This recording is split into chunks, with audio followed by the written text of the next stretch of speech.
This is question number 1 of exercise 13.2। आप सोच रहे होंगे कि क्वेश्चन नंबर 1 को मैं बाद में सॉल्व कर रहा हूं। मैंने कोशिश की है कि क्वेश्चंस को कंसेप्चुअली सीक्वेंस दिया जाए, एक प्रॉपर सीक्वेंस आपके सामने उस तरतीब के साथ क्वेश्चंस आए कि जिस तरह से ये क्वेश्चंस को एक्चुअली होना चाहिए था आपकी टेक्स्ट बुक के अंदर। पहले आसान प्रॉब्लम्स और फिर ग्रेजुअली मुश्किल प्रॉब्लम्स। अब यहां पर देखिए, लेफ्ट साइड पर दो इनवर्स फंक्शंस हैं और सम है दरमियान में, और राइट साइड पर एक इनवर्स फंक्शन है। मोर कॉम्प्लेक्स साइड आप देख सकते हैं कि वो है left hand side. So left hand side को कंसीडर करते हैं। यहां पर दोनों इनवर्स साइन फंक्शंस हैं, दरमियान में है प्लस साइन।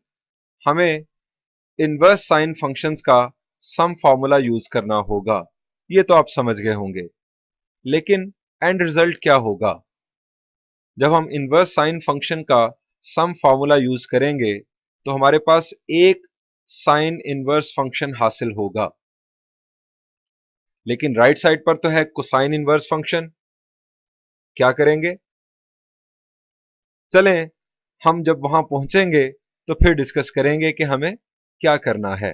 पहले हम इनवर्स साइन फंक्शंस का सम फॉर्मूला यूज करते हैं। जरा फॉर्मूला रिकॉल कर लें। मैं उम्मीद करता हूं कि फॉर्मूलाज आप याद कर चुके होंगे, अदरवाइज इन प्रॉब्लम्स को आप सॉल्व नहीं कर सकते। इन प्रॉब्लम्स को सॉल्व करने के लिए बेसिक ट्रिक यही है कि आप फॉर्मूला याद करें और जस्ट अप्लाई करें। यह है वो फॉर्मूला जिसे हमें यूज करना है। 5/13 को हम ए कंसिडर कर लेते हैं और 7/25 को भी। फॉर्मूला के राइट साइड पर वैल्यूज पुट की। अब ये स्क्वायर्स ओपन किए जाएंगे और उसके बाद 1 में से सब्ट्रैक्शन परफॉर्म होगी। स्क्वायर्स ओपन किए गए। 7 का स्क्वायर 49, 5 का स्क्वायर 25, 13 का स्क्वायर 169 और 25 का स्क्वायर 625। नेक्स्ट स्टेप देखते हैं। नेक्स्ट स्टेप में हमने एलसीएम लिया और सब्ट्रैक्शन परफॉर्म किया। 625 minus 49 will be 576 and 169 minus 25 will be 144। अब स्क्वायर रूट्स अप्लाई होंगे। 576 का स्क्वायर रूट है 24, 625 का स्क्वायर रूट 25 और 144 का स्क्वायर रूट आप जानते हैं 12 और 169 का स्क्वायर रूट भी आप जानते हैं 13। अब यहां पर और यहां पर प्रोडक्ट परफॉर्म होगा। चूंकि दोनों डिनोमिनेटर्स सेम हैं, सो सिंपली न्यूमरेटर्स को ऐड कर दिया जाएगा। हमें हासिल हुआ साइन इनवर्स 204/325।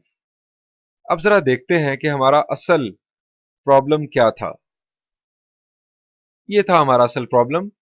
हमने लेफ्ट साइड को कंसिडर किया था, हमें पहुंचना है राइट साइड तक।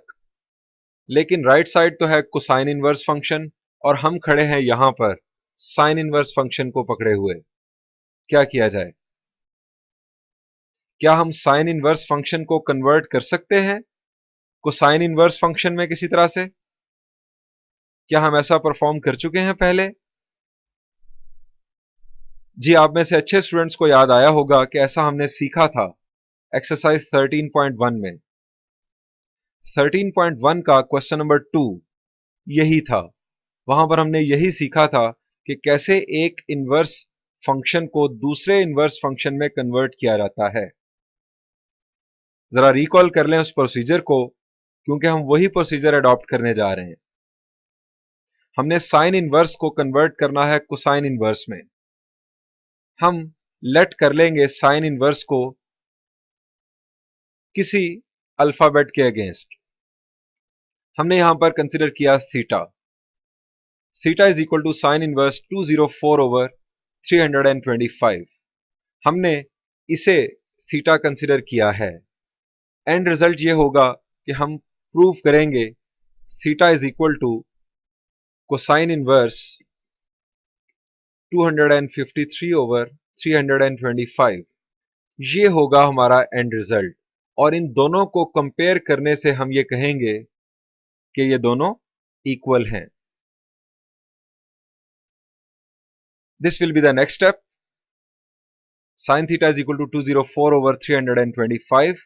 यहां पर हमारे पास हैं दो रास्ते, या तो हम ट्रिग्नोमेट्रिक आइडेंटिटीज यूज करें साइन को कोसाइन में कन्वर्ट करने के लिए, या साइन थीटा की अगर वैल्यू हमारे पास मौजूद है तो हम राइट ट्राइंगल का कॉन्सेप्ट यूज करें। तो मैं आपके साथ राइट ट्राइंगल का कॉन्सेप्ट यूज करूंगा। यह है राइट ट्राइंगल। अब जरा बताइए कि साइन थीटा किसके इक्वल होता है? जी, परपेंडिकुलर ओवर हाइपोटेन्यूज। तो 204 है परपेंडिकुलर और 325 है हाइपोटेन्यूज, और हमें इस राइट ट्राइंगल की बेस रिक्वायर्ड है।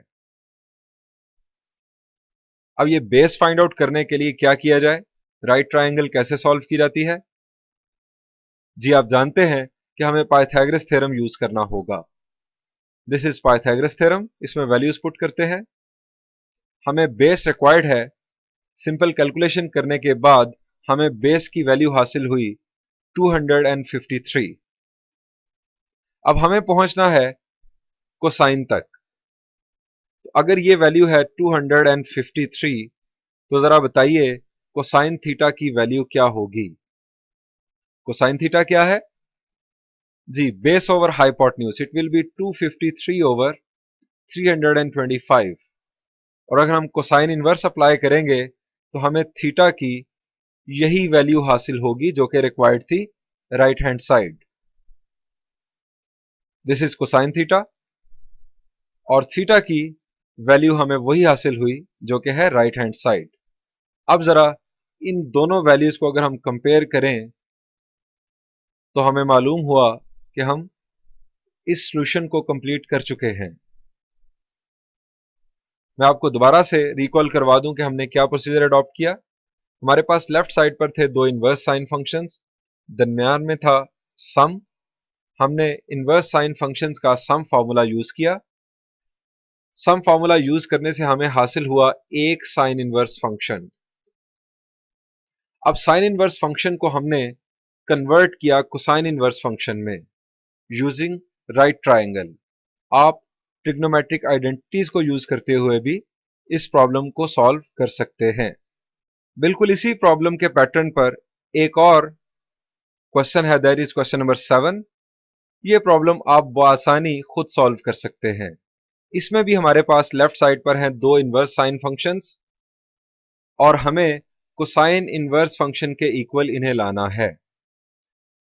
लास्ट प्रॉब्लम में दरमियान में प्लस साइन था, अब है नेगेटिव साइन, यानी हमें यहां पर इनवर्स साइन फंक्शंस का डिफरेंस फार्मूला यूज करना होगा। हमें डिफरेंस फार्मूला यूज करने से एक इनवर्स साइन फंक्शन हासिल होगा। उस इनवर्स साइन फंक्शन को हमें कन्वर्ट करना होगा कोसाइन इनवर्स फंक्शन में। साइन इनवर्स फंक्शंस का डिफरेंस फार्मूला क्या है, यह भी आपको बता देता हूं। यह है वो फार्मूला। आप इस फार्मूला को यूज करते हुए इस प्रॉब्लम को खुद सॉल्व कीजिएगा।